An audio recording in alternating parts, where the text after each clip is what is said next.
Cocoa ధరలు బాగా పతనమయ్యాయి. 5-6 సార్లు మీటింగ్ పెట్టాం, సెక్రటరియట్లో పెట్టాం, మా ఆఫీసర్స్ పెట్టారు, నేనే స్వయానా ఏలూరు వెళ్ళి కూడా మీటింగ్ పెట్టాం. రైతులందరితో మాట్లాడాం. 450 రూపాయల కంటే ఒక పైసా కూడా మేము ఎక్కువ ఇవ్వలేం, ఎక్కువ ఇచ్చి కొనలేమని వాళ్ళు స్పష్టంగా చెప్తే మేము కంపెనీ వాళ్ళకి చెప్పాం, మీరు 500 కొనండి, మీరు ఒకవేళ ఇవ్వలేకపోతే ఆ 50 రూపాయలు మేమే ఇస్తామని చెప్పి ఏదైతే ఆ 50 రూపాయలు కూడా ఇంతవరకు కోకో 465 మెట్రిక్ టన్నులు ఇంతవరకు కొనుగోలు చేశారు కంపెనీలు. మిగిలినటువంటి 745 మెట్రిక్ టన్నులు ఉంది.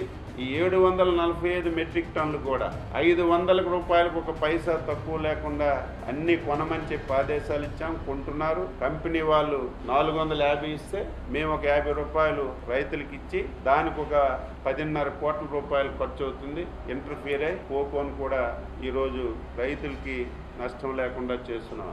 అయితే ఈ సంవత్సరం నుంచి కోకో రైతులకు కూడా కోరుతున్నాం, మీరు విత్తనాల నుంచి మొత్తం అన్నీ కూడా చక్కగా చూసుకోవాలి, మంచి విత్తనాలు తెచ్చుకోవాల్సినటువంటి అవసరం ఉంది. క్వాలిటీ తప్పనిసరిగా, తప్పు రైతులు కాదు, ఇంతవరకు కంపెనీలు కూడా క్వాలిటీ అడగలేదు, ఏది ఉంటే అది రాత్రి పగలొచ్చి మొత్తం ఎత్తుకెళ్ళిపోయారు. ఈ సంవత్సరం ప్రాబ్లం వచ్చేసరికి క్వాలిటీ చూస్తున్నారు కాబట్టి దీనివల్ల ఒక సమస్య వచ్చింది. ఇక నుంచి మేమే రైతులకి ట్రైనింగ్ క్యాంప్స్ పెట్టి ఇటువంటి విత్తనాలు బయట ఉన్నాయి తీసుకొచ్చి క్వాలిటీ కూడా మెయింటైన్ చేసి తప్పనిసరిగా రైతుకి ఈసారి నుంచి ముఖ్యమంత్రి గారు స్పష్టంగా ఆదేశాలు ఇచ్చారు. ఈ 3 పంటలే కాదు, ఏ పంట అయినా సరే ఇటువంటి సమస్య వస్తే ఇమీడియట్గా మనమే ముందుండి రైతుకి నష్టం లేకుండా చేయవలసినటువంటి బాధ్యత ఉందని స్పష్టంగా ఆదేశాలు ఇచ్చారు.